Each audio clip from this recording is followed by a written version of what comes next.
Welcome back to my reviews of the Beast Wars ongoing comic book series. We are now onto the 5th issue of this series. We begin this issue with Dynabot in a Maximal jail cell.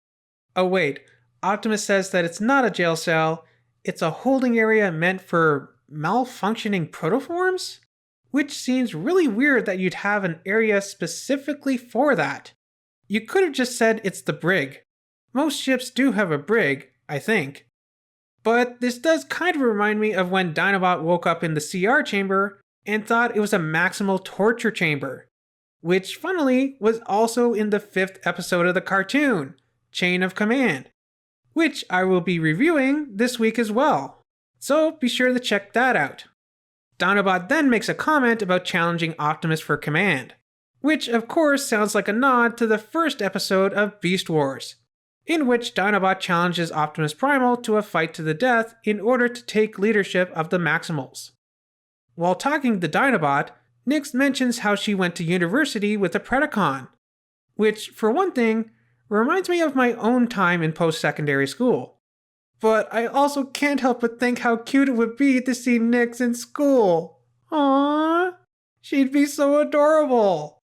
Aw man, I wish there was a Transformers version of a teen drama. Dynabot then explains how the Predacons aren't as bad as they're made out to be. They're supposed to be warriors, but since there's no war to fight, many of them find conflict in other work such as athletics, law, or science. But that Megatron's Predacons are dishonorable, and that's why he defected. Speaking of which, outside the Axalon, it seems the Predacons have tracked down their former comrade. They prepare to attack, but unfortunately the Axalon's defenses are down, so it's up to the Maximals themselves to stave off the enemy.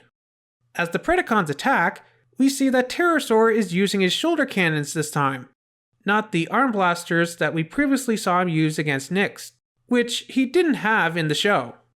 Speaking of her, inside the Axalon, Nyx hears the commotion outside and debates whether to release Dinobot and let him help.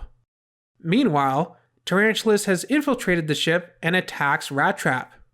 Is it just me, or did Rat Trap and Tarantulas always kind of feel like rivals in the show? Back outside, Optimus, Rhinox, and Cheetor struggle to hold their own. And I like how Scold seems to be going toe-to-toe with Rhinox. She even seems to pull a Shoryuken off on him. And we end this issue with Nyx and Dinobot joining the battle. Well, this was a pretty good issue of the Beast Wars ongoing comic book series. I like that we got a tiny bit of lore giving us a hint of what life is like on Cybertron. Although I do wish that we got a lot more. If I had one complaint, it's that this issue felt too short, and I cannot wait for the next one. I'd also like to point out that in the Maximal mailbag, they mentioned how people seem to really like Nyx, and I couldn't agree more. She is awesome.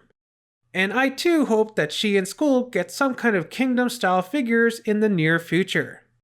So be sure to let me know what you thought of this latest issue of the Beast Wars ongoing comic book.